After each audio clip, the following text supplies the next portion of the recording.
Determinación de la masa de los cuerpos celestes. O en otras palabras, ¿cómo se determina la masa de algún cuerpo celeste en particular?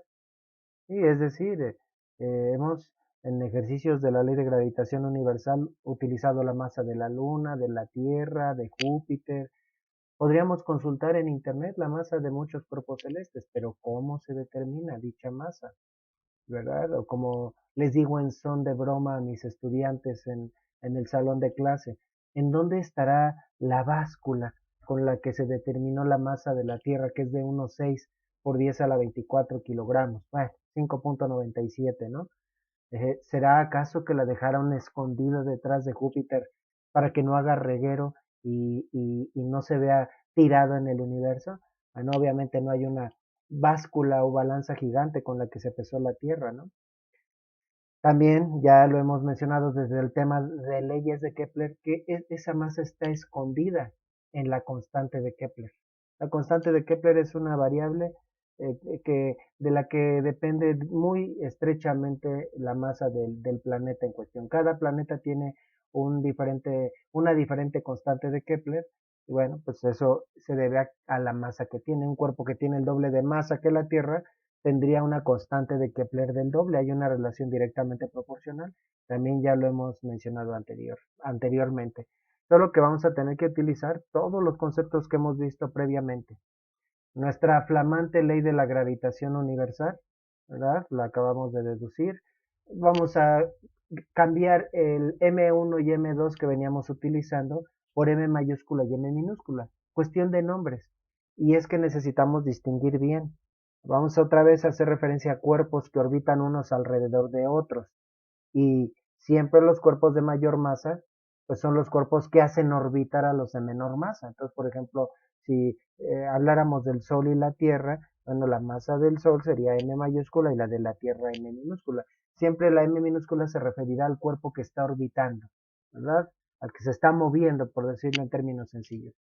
Sabemos que en esta fórmula, pues G es una constante universal, la constante de gravitación universal. Ya explicamos su significado previamente. Y bueno, nuevamente vamos a utilizar nuestras fórmulas o conceptos que hemos visto previamente. Por ejemplo, la tercera ley de Kepler, que entre la distancia y el periodo de los planetas hay una relación, ¿verdad?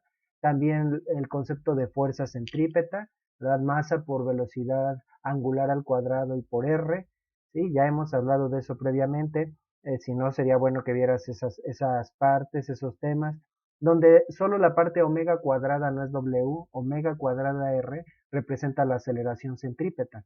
Entonces es el producto de masa por aceleración centrípeta y adicionalmente también el concepto de velocidad angular. ¿Sí? ¿Qué tan rápido gira algo? 2pi sobre el periodo que vimos a su vez en el tema de movimiento circular uniforme. Bueno, pues necesitamos combinar todos estos conceptos para poder eh, entender cómo podemos determinar la masa de un cuerpo celeste, ¿verdad? Sin ningún tipo de balanza, sino simple y sencillamente a través del comportamiento de los cuerpos que orbitan a dicho cuerpo celeste. Un procedimiento ya semejante a este lo habíamos mencionado en el tema de ley de gravitación universal.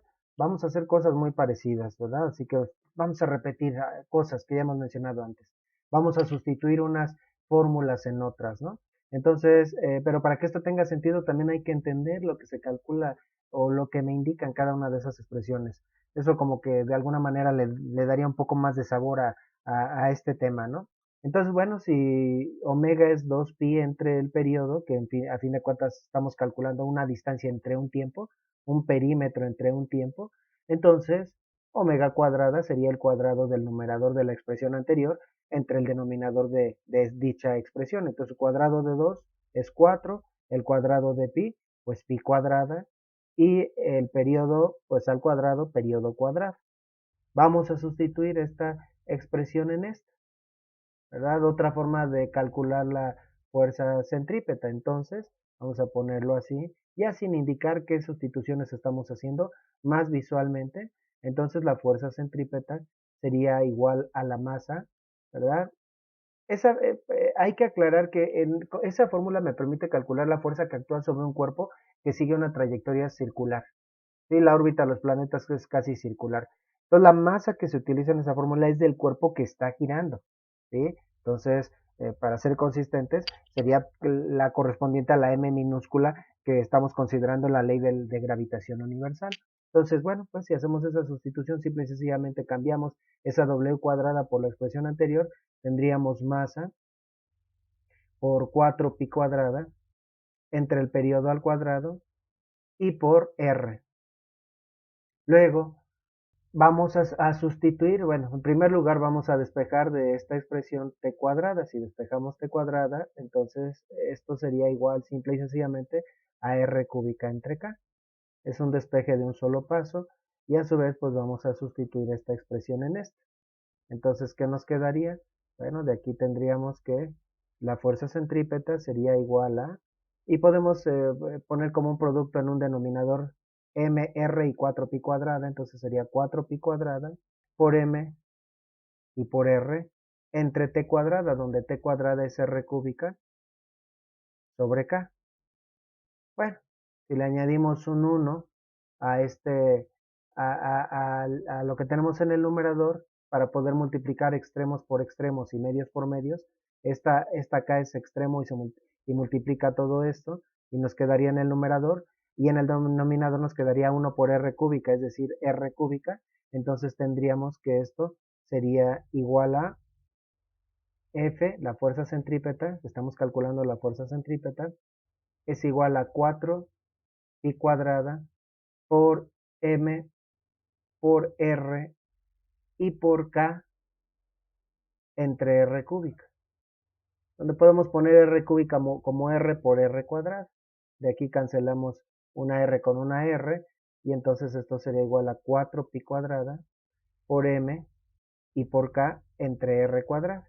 Bueno, pero ¿qué genera esa fuerza centrípeta? Así la podría calcular, es otra forma de calcularlo.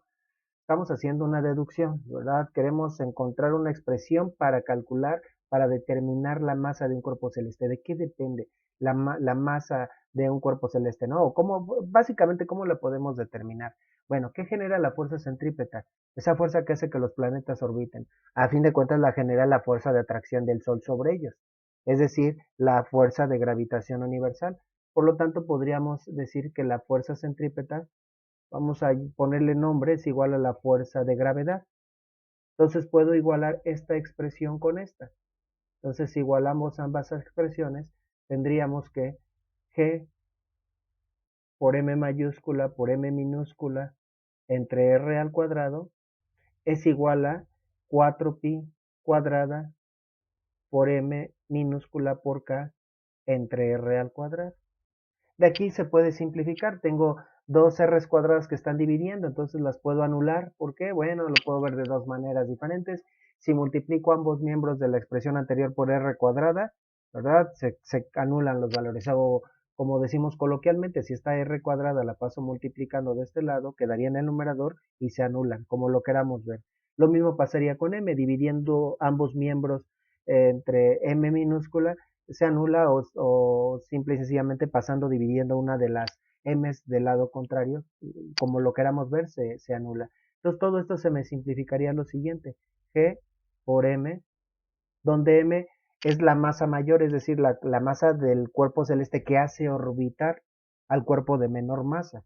Entonces sería, y es la que queremos determinar, esa es nuestra incógnita, esa M mayúscula, sería igual a 4 por pi cuadrada por K.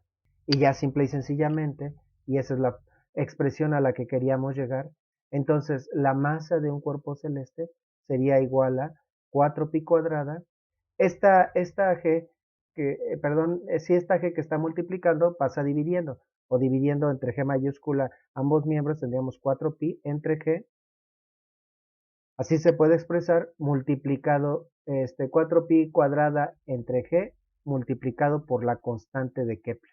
Notemos que en la expresión que acabamos de encontrar, eh, prácticamente tengo dos variables, lo demás son constantes. El 4, bueno, pues es un número, es una constante. Pi y G son dos constantes universales, ¿verdad? no cambian en ningún lado. Entonces, todo este factor sería a su vez constante porque está conformado de constantes. Entonces nos queda que hay una relación directamente proporcional entre la masa y la constante de Kepler, ¿sí? Como son las únicas variables, este valor no va a cambiar. Entonces, si se duplica el valor de la constante de Kepler, se duplica el valor de la masa, lo que hemos venido diciendo, ¿no? Un cuerpo entre mayor sea su masa, es mayor la constante de Kepler.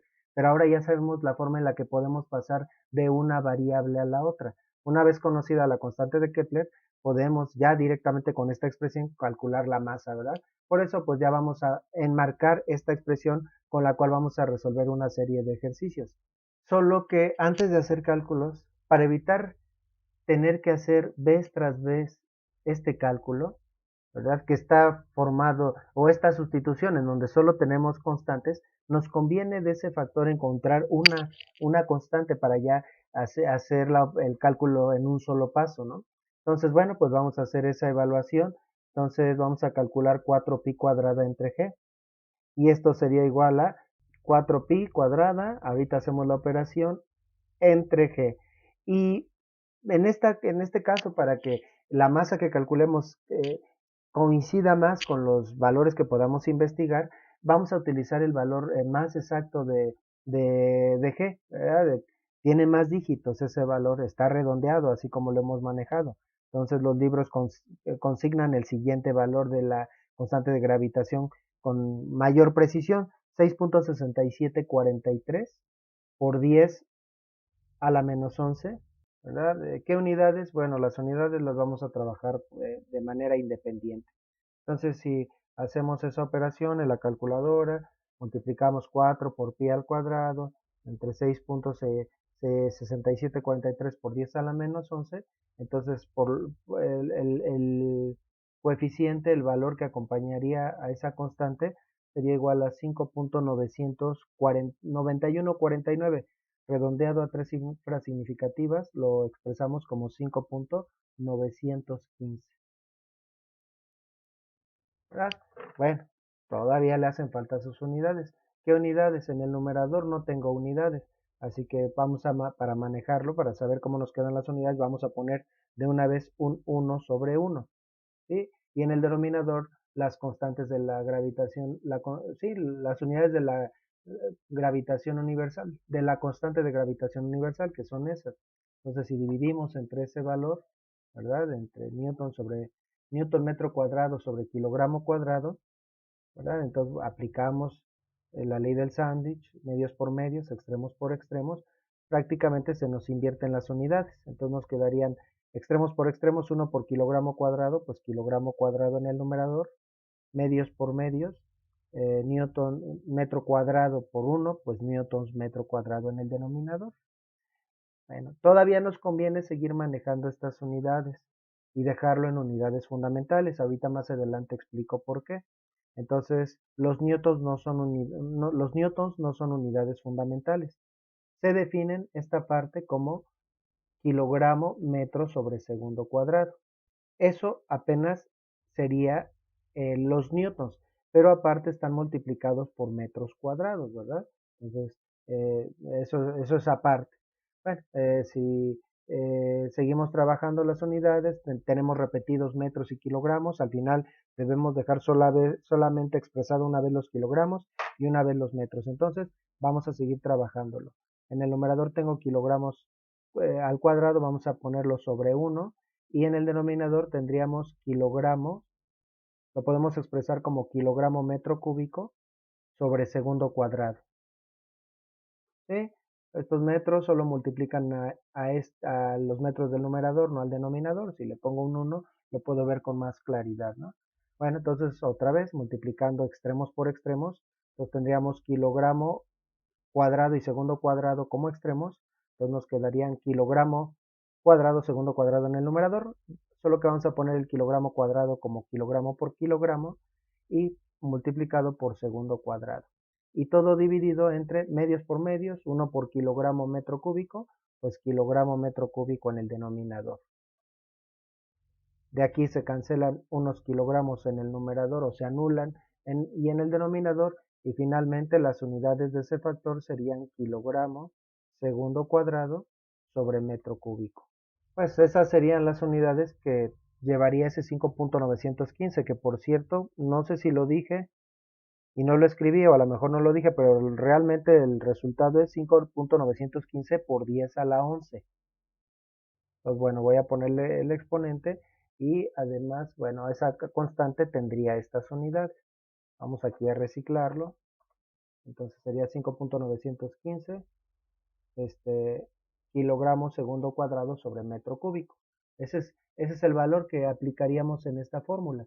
Entonces, bueno, ya directamente para poder calcular la masa de un cuerpo celeste, entonces vemos que la masa sería igual a 5.915 por 10 a la 11, la potencia que se me estaba olvidando, kilogramos segundo cuadrado sobre metro cúbico y todo multiplicado por la constante de Kepler, que no es tan constante, es un valor que depende de un cuerpo celeste en cuestión.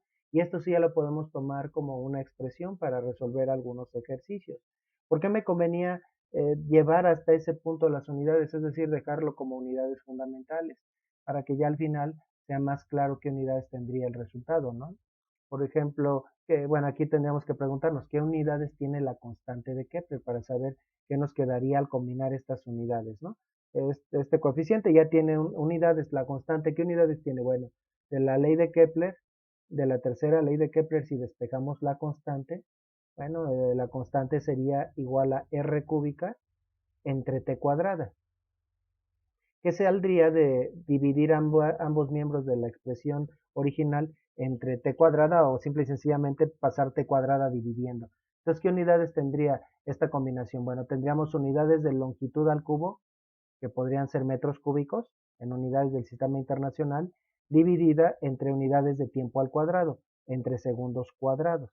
Entonces, si a esta combinación de unidades la multiplicamos por las unidades que tiene este factor, ¿qué nos quedaría al final? Bueno, creo que lo tenía almacenado. Entonces, si multiplicamos, estoy invirtiendo, ahí tengo las unidades de K por las unidades del factor. Bueno, sería al revés a la hora de sustituir, pero ¿qué nos quedaría? Aparecen metros cúbicos dividiendo y multiplicando se anulan segundos cuadrados que multiplican y que dividen y al final nos van a quedar kilogramos. Así que ese factor, además de que me permite calcular la masa, me va a devolver, ¿no? Al combinarlo con las unidades de la constante de Kepler, me va a devolver unidades de masa, que es lo que estamos calculando, ¿verdad? Entonces, bueno, ya como conclusión, en esta expresión me permite, si yo conozco la constante de Kepler de un cuerpo celeste, calcular su masa. Y ahí vemos que básicamente tenemos que la masa es igual a un valor constante, vamos a tener que escribirlo así, por la constante de Kepler. Entonces, son directamente proporcionales. Por eso decíamos desde la tercera ley de Kepler que en la constante de Kepler está escondida la masa. Es decir, la Tierra tiene un cierto valor, una cierta constante de Kepler, que esa se relaciona con su masa. Si duplicáramos la masa de la Tierra, automáticamente se duplicaría el valor de esa constante, ¿verdad? Están estrechamente relacionados. Sin embargo, bueno, ahora también podemos notar un detalle. Aparentemente estamos en la misma situación que al principio.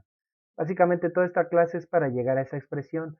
Planteábamos al principio la pregunta, ¿cómo podemos determinar la masa de un cuerpo celeste? Ah, bueno, a través de la constante de Kepler, ¿no? Entonces, si conozco la constante de Kepler de un cuerpo celeste, conozco la masa. Sí, pero ahora la pregunta sería, ¿y cómo encontramos la constante de Kepler de un cuerpo celeste? Ah, eso ya lo vimos, tal vez ya se nos está olvidando, pero lo vimos en el tema de tercera ley de Kepler, ¿no? ¿Cómo calculamos la constante de un cuerpo celeste? A través de un cuerpo, de un segundo cuerpo celeste que lo orbita, ¿no? Es decir, la constante de Kepler del Sol la podemos calcular a partir de ciertas propiedades de alguno de los planetas que lo orbitan o de algún asteroide. La constante de Kepler de la Tierra la calculamos, por ejemplo, en ejercicios a partir de la Luna. La constante de Kepler de Júpiter hicimos ejercicios para calcularla a partir de los satélites o una de las lunas que orbita a Júpiter. En particular trabajamos con las lunas jovianas o las lunas galileanas, las que observó por primera vez Galileo, ¿verdad? Pero ¿qué necesitamos conocer de ese cuerpo que orbita al cuerpo celeste al que le queremos calcular su masa? ¿Qué propiedades necesitamos? Dos, el periodo y la distancia. Es decir, qué tan lejos está, por ejemplo, el planeta, uno de los planetas y cuál es su periodo, cuánto tiempo tarda en orbitar al Sol. Con esos dos datos yo puedo calcular la constante de Kepler. ¿Sí? La constante de Kepler de la Tierra la calculamos a través de la distancia de la Tierra a la Luna o viceversa y del periodo que tarda la Luna en orbitar al planeta, ¿verdad? Entonces sí, aquí está, aquí lo podemos ver en esta expresión. La constante de Kepler se calcula con esas dos propiedades. Entonces, en la última expresión a la que llegamos para calcular la masa, si yo no conociera la constante de Kepler, bueno, la podría estimar a partir de esas dos propiedades de un cuerpo que orbita al cuerpo celeste que estoy estudiando, ¿no? Pero entonces tendría que hacer el cálculo en dos partes. Si yo tengo la constante Kepler de un cuerpo celeste, directamente utilizo esta expresión. Pero si no, necesito algo que lo orbite y medir esas propiedades. Pero para no hacerlo en dos pasos, simple y sencillamente podemos sustituir esta expresión en lugar de la constante. Entonces la masa de un cuerpo celeste estaría dada por la expresión, ¿verdad? 5.915 por 10 a la 11 kilogramo segundo cuadrado sobre metro cúbico, que multiplica a la constante, donde la constante se calcula como R cúbica entre T cuadrada. Y bien, entonces, ¿por qué no vamos a tener la constante directamente, ¿verdad? De Kepler de un cuerpo celeste, sino que primeramente la calculamos. Entonces, dependiendo de los datos que tengamos en los ejercicios, pues vamos a utilizar una u otra fórmula, ¿no? Pues pensamos que somos astrónomos, queremos determinar la masa de una estrella que vemos con un telescopio. ¿Cómo desde nuestra posición, nuestra ubicación podríamos calcularlo? Primero, para este método necesitaríamos que esa estrella tuviera un cuerpo que lo orbite y necesitaríamos más bien observar a ese cuerpo. ¿A qué distancia hay entre la estrella en cuestión y ese planeta? Se puede estimar por observación y luego medir el periodo, en cuánto tiempo completa una órbita. Con esos dos datos, R y T, utilizando esta fórmula podemos calcular la masa de la estrella, ¿verdad? Y es que, bueno, básicamente, como habíamos dicho en la tercera ley de Kepler, a cada distancia le corresponde un periodo. Sí, pero a su vez ese periodo está definido por la masa del planeta. O sea, ¿por qué la Luna se tarda algo así como 29 días y medio en orbitar a la Tierra? Bueno, sí, porque está a una distancia de 384.000 kilómetros, pero también por la masa de la Tierra. Si la Tierra tuviera una masa distinta, entonces el periodo de la Luna sería distinto. Entonces, la Tierra, por decirlo así, le impone a la Luna cómo orbitar, ¿verdad? Y a través de esa observación de cómo orbita, podemos sacar la masa de la Tierra, ¿no? Porque es la masa de la Tierra la que hace orbitar de tal o cual forma a la Luna. Es la masa del Sol la que hace que la Tierra se tarde 365 días en orbitar al Sol a la distancia de 150 millones de kilómetros, ¿verdad? Bueno, pues vamos a hacer algunos cálculos con estas fórmulas para que veamos su utilidad, pero esa es la báscula, esa es la balanza del universo, ¿no? Pues decíamos, ¿dónde está la báscula con la que se midió el peso de la Tierra? ¿Será que la escondimos atrás de Júpiter? No, la balanza está en esa fórmula. Y ahora la cuestión sería, ¿y cómo estimaríamos la masa de un cuerpo celeste que no tenga un cuerpo que lo orbite? Bueno, esa pregunta la dejamos en el aire, pero seguramente debe haber alguna otra alternativa, alguna forma de medir la masa, ¿verdad? Bueno, pues vamos a hacer los ejercicios para ver la utilidad de estas expresiones. Muy bien, dice el ejercicio, determinar la masa del Sol sabiendo que la constante de Kepler del sistema solar es de 3.35 por 10 a la 18 metros cúbicos sobre segundo cuadrado. Ese valor de la constante Kepler ya lo habíamos obtenido desde el tema de precisamente de esa ley. Así que pues resulta como un poco enigmática de todas maneras el ejercicio. Ahorita vamos a plantear más bien un problema a través del periodo y la distancia de un cuerpo que orbita, por ejemplo, al Sol o a la Luna o a otro cuerpo celeste, ¿no? Pues bueno, dice el enunciado, es una multiplicación, básicamente lo que tenemos que hacer no es tan complicado. Nos tardamos más en la deducción de la fórmula. Usar la fórmula no tiene prácticamente ninguna complicación, ¿no? Entonces ya directamente la masa del Sol sería exactamente igual a 5.915, dice la fórmula, por 10 a la 11 unidades, kilogramos, segundo cuadrado sobre metro cúbico, multiplicado por la, eh, la constante de Kepler, por 3.35 por 10 a la 18 metro cúbico sobre segundo cuadrado. Nos tardamos más en la sustitución y en leer el enunciado que en lo que vamos a hacer la operación. Como ya habíamos explicado, aquí simple y sencillamente se van a cancelar todas las unidades de la constante de Kepler, los metros cúbicos, los segundos cuadrados, porque aparecen multiplicando y dividiendo, y el resultado directamente quedaría en kilogramos, ¿no? Así vamos a estimar la masa del Sol. Entonces sería 5.915 por 3.35, el resultado sería un 19.9. ¿Por 10 a la qué? Se suman los exponentes. 18 y 11 serían por 10 a la 29 kilogramos. Que bueno, si le acomodamos el punto decimal después de la primera cifra significativa, entonces sería 1.99 por 10 a la 30 kilogramos, que es el valor que tú puedes consultar en internet, por ejemplo. En este momento tú puedes poner cuál es la masa del Sol y precisamente encontrarás ese valor, ¿verdad? Tal vez un 1.98 y fracción, pero redondeando sería 1.3, 1.99 o un valor muy, muy cercano a este. La masa del Sol en un solo paso. Sí, pero partimos de la constante. Más interesante sería que calculáramos esa constante, ¿no? Que un astrónomo cuando observe al espacio no va a ver directamente la constante de Kepler. Lo que va a ver es el movimiento de unos cuerpos celestes orbitando a otros, y es de esos cuerpos de los que podemos hacer mediciones. Bueno, a lo que me refiero es a lo siguiente. Vamos a ilustrarlo con el siguiente ejercicio. A esto es a lo que me refiero, dice el enunciado. Determinar la masa de la Tierra sabiendo que la Luna, que se encuentra a 384.400 kilómetros, la orbita en 27.32 días. ¿Sí? Entonces, bueno, parece que una cosa no tiene relación con la otra, pero no. La Luna se tarda ese tiempo en orbitar a la Tierra por la masa de la Tierra. Como ya hemos mencionado, si la Luna estando a la misma, si más bien si la Tierra tuviera una masa distinta, ya sea mayor o menor, y la Luna continuara a esa misma distancia, entonces su periodo sería distinto. Entonces, la masa de la Tierra es la que le impone el periodo a la Luna, ¿verdad? Bueno, entonces aquí ya esas dos cosas las podemos medir, que una cosa nos va mandando a otra pregunta, ¿y cómo medimos el periodo de traslación de la Luna, no? ¿Cómo se puede medir ese periodo? Bueno, una forma sería a partir del periodo sinódico. El periodo sinódico es cada cuando se repiten las fases de la Luna. Eso está relacionado con la rotación, pero en realidad son distintos. Y por cierto, aclaro, porque parece que hace unos minutos mencioné que el periodo de traslación de la Luna era 29.5 días.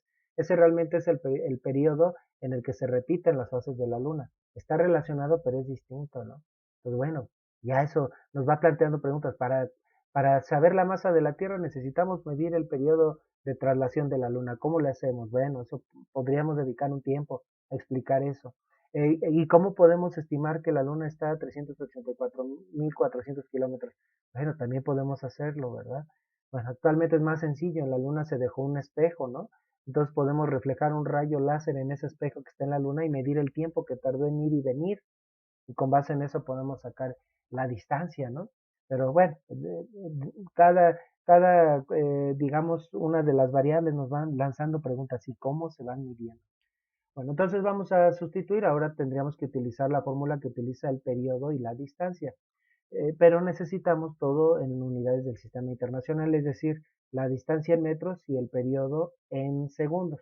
Entonces, bueno, vamos por partes. Entonces, el radio orbital de la Luna es de 384.400 kilómetros. 384.400 kilómetros. Que para pasarlo a metros tendríamos que multiplicarlo por 1000. y entonces a esta cantidad se le añadirían 3 ceros, ya en metros. Entonces luego acomodándole el punto decimal para dejarlo en notación científica, el punto decimal cambiaría de lugar 1, 2, 3, luego aquí 4, 5, 6, 7, 8 posiciones. Entonces eso sería igual a un 3.844 por 10 a la 8, que fue el número de lugares que cambió de posición el punto decimal, que ya hemos manejado esta cantidad en otros ejercicios, metros, ¿verdad? Y luego el periodo es de 27.32 días, pero necesitamos ese tiempo en segundos. ¿A cuántos segundos corresponde 27.3 días? Bueno, tendríamos que multiplicar 27.332 días por 24 horas que tiene un día, por 60 minutos que tiene una hora. Estamos aplicando el método del factor unitario. Cada uno de estos factores vale 1, porque el numerador es igual que el denominador, por 60 segundos que tiene un minuto, para que así podamos cancelar día con día, hora con hora, minutos con minutos. O si no mal recordabas, multiplicar directamente por 86.400, que es el número de segundos que tiene un día, ¿no? Los 27.32 por 86.400 da un total de 23, permítanme ver la cantidad, más bien 2.360.448 segundos. Voy a ponerlo primero el valor exacto. 2.360.448 segundos. ¿Verdad? Que en notación científica sería un 2.36 por 10 a la 6 segundos.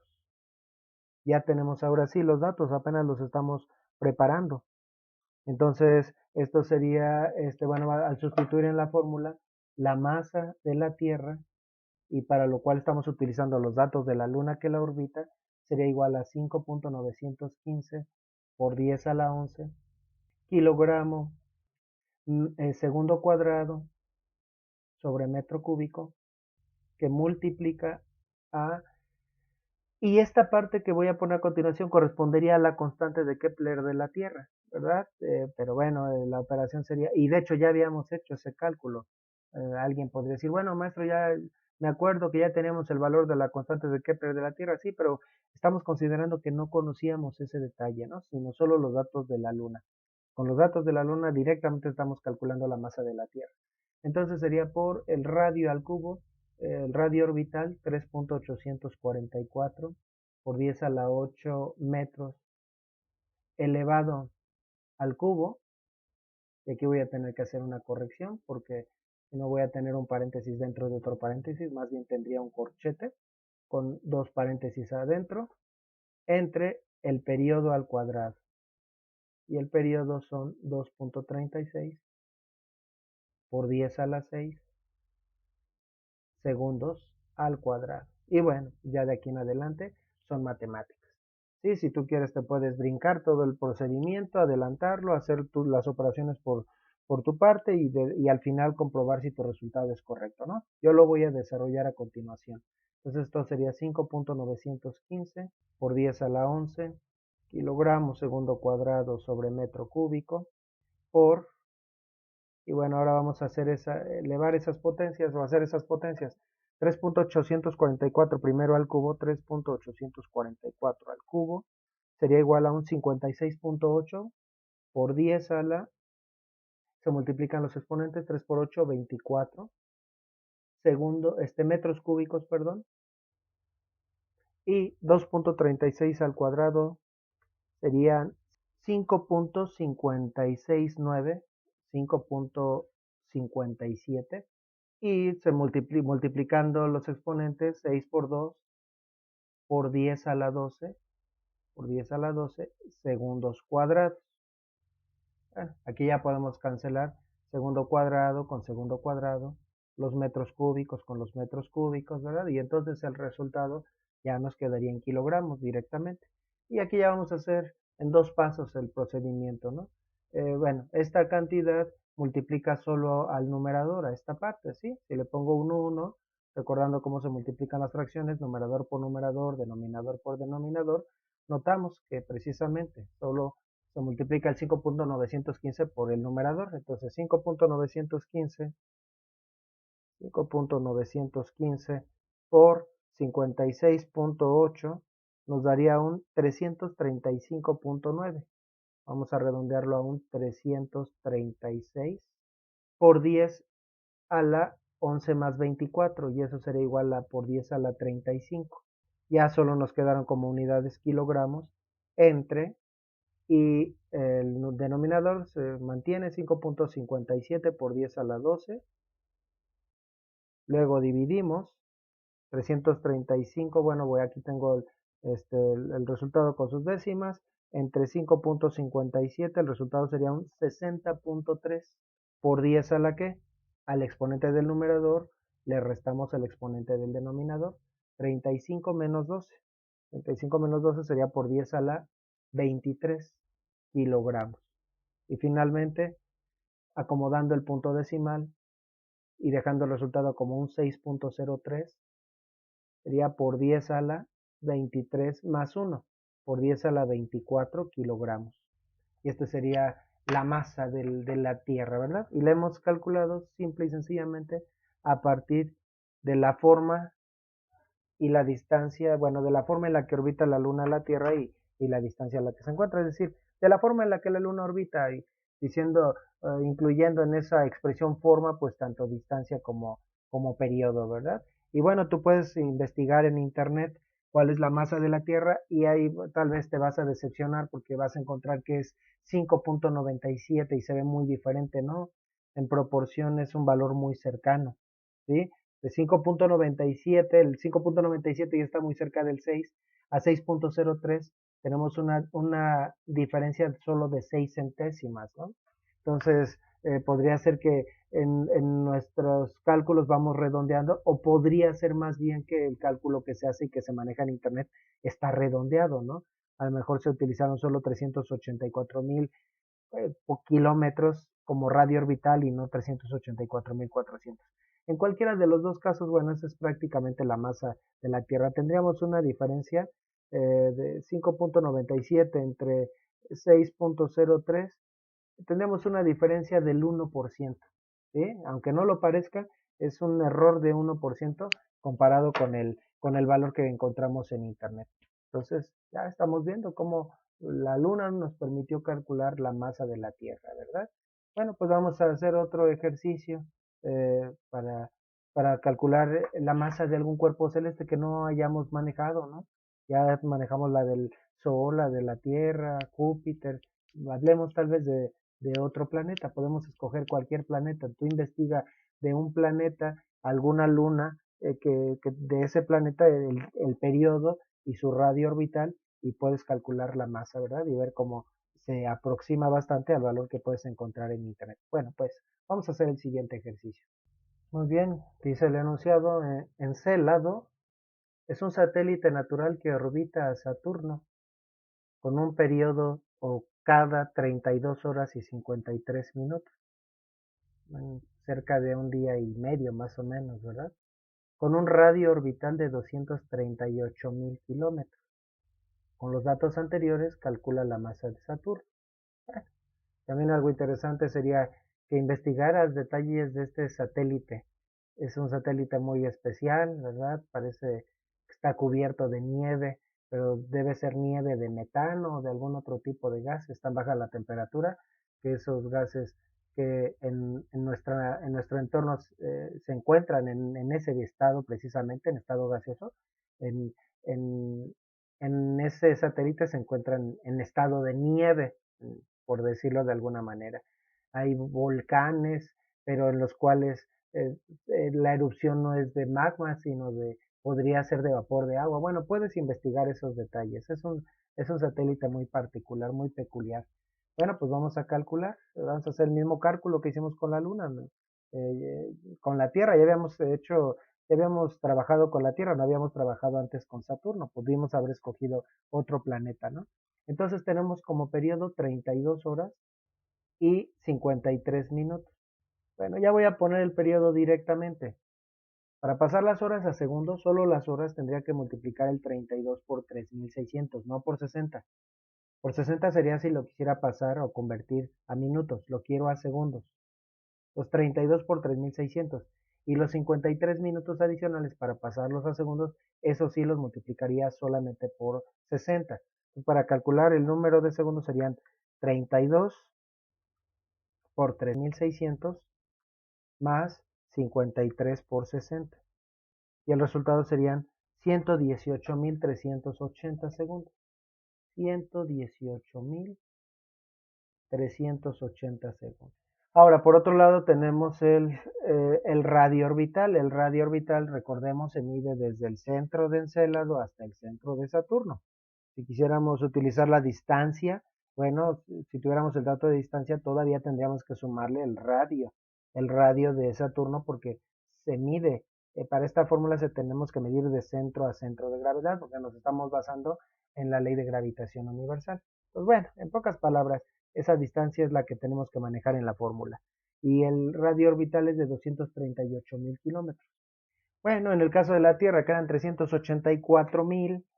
El resultado nos quedó como un 3.844 por 10 a la 8. Bueno, estamos hablando del mismo orden, entonces ya para abreviar esto sería igual a 2.38 también por 10 a la 8 metros. Estamos hablando del mismo orden de magnitud. Ahí podrías analizarlo un poco. Bueno, pues entonces vamos a hacer la operación. Bueno, aquí vamos a expresar en notación científica. Esto sería igual a 1. Vas a dejar todas las décimas, 1.1838. Y aquí ya no vamos a desarrollar. Bueno, sí vamos a desarrollar 1.1838 segundos. Entonces, bueno, siempre hago los segundos así muy garigoleados para que no se confundan con un 5, porque eso es algo típico, ¿no? Entonces vamos a sustituir. Entonces la masa de Saturno, que estamos calculando a partir de los datos de Encélado, sería igual a 5.915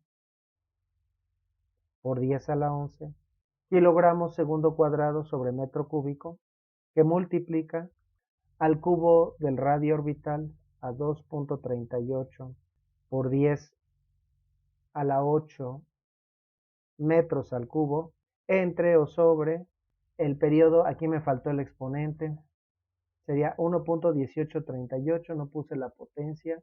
El punto decimal estaría cambiando 5 lugares, 5 lugares de su posición, 1, 2, 3, 4, 5 lugares, por lo tanto sería 1.1838 por 10 a la 5, por 10 a la 5 segundos. No habíamos puesto la potencia. Entre el cuadrado del periodo, 1.1838 por 10 a la 5 segundos. Y esto lo elevaríamos al cuadrado. Bueno, entonces multiplicamos primero el 5.915 por el 2, bueno, vamos a elevar primero el 2.38 al cubo, ¿verdad? Entonces sería más bien 5.915 por 10 a la 11 kilogramos segundo cuadrado entre metro cúbico por, y ahora sí, 2.38 al cubo sería igual a un 13.48 por 10 a los exponentes se multiplican, 3 por 8, 24, y las unidades de longitud se elevan al cubo, metro cúbico, para que así se cancelen con estos metros cúbicos que dividen entre 1.1838 al cuadrado, sería igual a 1.401, 1.401, ahora estoy manejando 4 cifras significativas, no sé por qué, por 10 a la 10 segundos cuadrados. Se cancelan segundo cuadrado con segundo cuadrado y entonces el resultado estaría en kilogramos. Luego, 5.915 por 13.48, 5.915 por 13.48 sería igual a un 79.73 por 10 a la 24 más 11 u 11 más 24. Eso sería igual a por 10 a la 35. Ya solamente quedarían kilogramos entre 1.401 por 10 a la 10. Sería igual 79.73 entre 1.401 sería igual a un 56.9 por 10 a la 35 menos 10 por 10 a la 25. kilogramos. Y si acomodamos el punto decimal, eso sería igual a 5.69 por 10 a la 26 kilogramos. Tiene una masa mucho mayor que la Tierra, pero menor que la de Júpiter, ¿verdad? De hecho, se dice que Júpiter, si juntáramos la masa de todos los planetas, no llegarían, me parece que ni a la mitad de la masa de Júpiter, ¿verdad? Y bueno, esa sería la masa de Saturno. Y bueno, así vemos la aplicación de esta fórmula y cómo es como la forma en la que se determina la masa de los cuerpos celestes.